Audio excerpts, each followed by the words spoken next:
दोस्तों, क्या दुनिया वाकई एक बहुत बड़े परमाणु विनाश की कगार पर खड़ी थी?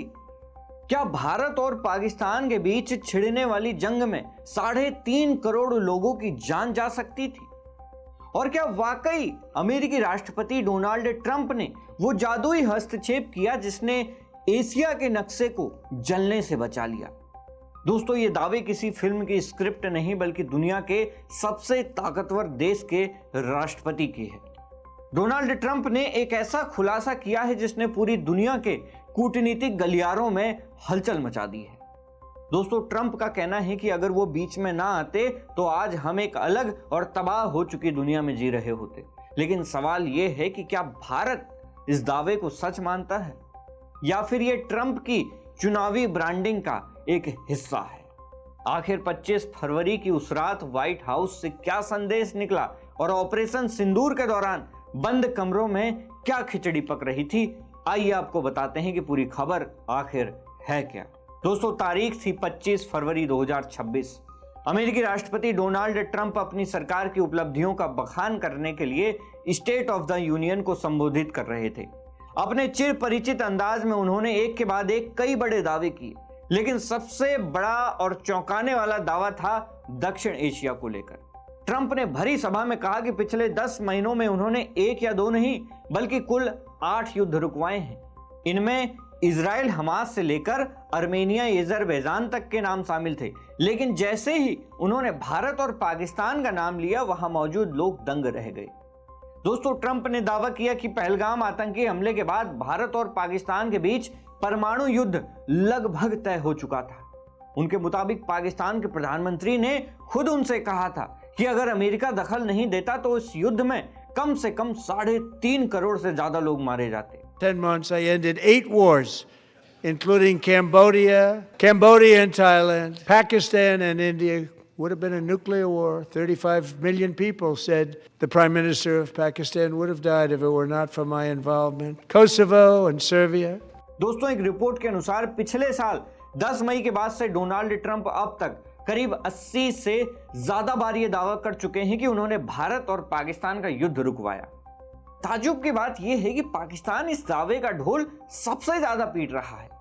पाकिस्तान ने तो ट्रंप के इस एहसान के बदले उन्हें नोबेल शांति पुरस्कार तक के लिए नॉमिनेट कर दिया है। I would say that Pakistan had nominated President Donald Trump for Nobel Peace Prize for his outstanding, extraordinary contributions to first stop war between India and Pakistan. लेकिन क्या भारत इस कहानी को उसी तरह देखता है? बिल्कुल नहीं। भारत सरकार ने बड़े ही सदे हुए लेकिन सख्त लहजे में ट्रंप के दावों को खारिज किया है। भारत का साफ कहना है कि इस पूरे मामले में अमेरिका की कोई बिचौलिए वाली भूमिका नहीं थी। दुनिया के किसी भी नेता ने भारत के ऑपरेशन रोकने के लिए नहीं कहा। भारतीय सूत्रों के मुताबिक जब भारतीय सेना ने पाकिस्तान के भीतर आतंकियों पर शिकंजा कसा, तब घबराकर पाकिस्तान के डीजीएमओ ने खुद भारत से संपर्क किया था। पाकिस्तान ने सैन्य कार्रवाई रोकने का अनुरोध किया, जिसके बाद दोनों देशों के बीच सैन्य स्तर पर बातचीत हुई और तनाव कम हुआ। यानी भारत की नजर में यह ट्रंप की कूटनीति नहीं बल्कि भारतीय सेना का खौफ था, जिसने पाकिस्तान को घुटनों पर ला दिया था। दोस्तों, ट्रंप के इन दावों का असर सिर्फ भारत पाक तक सीमित नहीं। उन्होंने रूस और यूक्रेन युद्ध पर भी कहा कि अगर वे राष्ट्रपति होते तो यह जंग कभी शुरू ही नहीं होती। And we're working very hard to end the 9th war, the killing and slaughter between Russia and Ukraine, where 25,000 soldiers are dying each and every month. Think of that, 25,000 soldiers are dying a month.